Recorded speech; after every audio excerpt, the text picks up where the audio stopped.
recent G7 summit in Britain has been marked by a series of crackdowns on China from the start.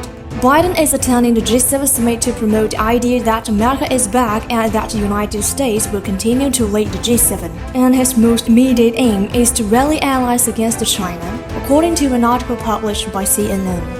Although not a member of the G7, China's presence at the G7 summit is significant and dominates the agenda. G7 leaders are deeply divided over whether they should explicitly blame China, with some divisions pitting European countries against the US, UK, and Canada. In the course of the G7 summit, the so-called sinicization issue is a major issue raised by the United States, and it also hopes that its allies will cooperate. On the one hand, the US has put forward some important cooperation projects with China, including the One Belt and One Road initiative put forward by China. It puts forward the Green and Clean initiative and hopes that its allies can work together to suppress the One Belt and One Road with the so-called high standard expected by the US. However, in the process of putting forward the relevant proposals, the Western world has been constantly questioned, believing that such actions by the US side are wishful thinking.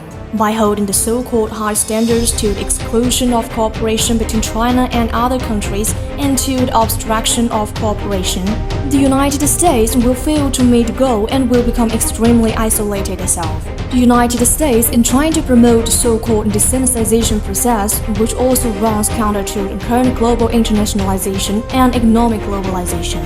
For many countries in the process of development and in the process of responding to the epidemic, it is necessary for all countries to form synergy.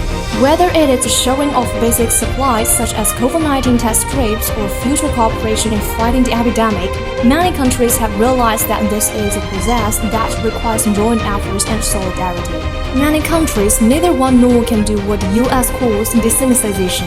It is not feasible for the US to draw the G7 into its anti-China path. China is now the world's second largest economy and an indispensable part of the world. Now, although Biden has been advocating multilateralism with his allies and returning to play a role in the international community, the recent domestic economic plan launched by the United States still attempts to lead the world with an America First policy, which exposes the selfish and greedy face of the United States to other countries. Unilateralism will eventually fail, and desinification is doomed to be a futile effort.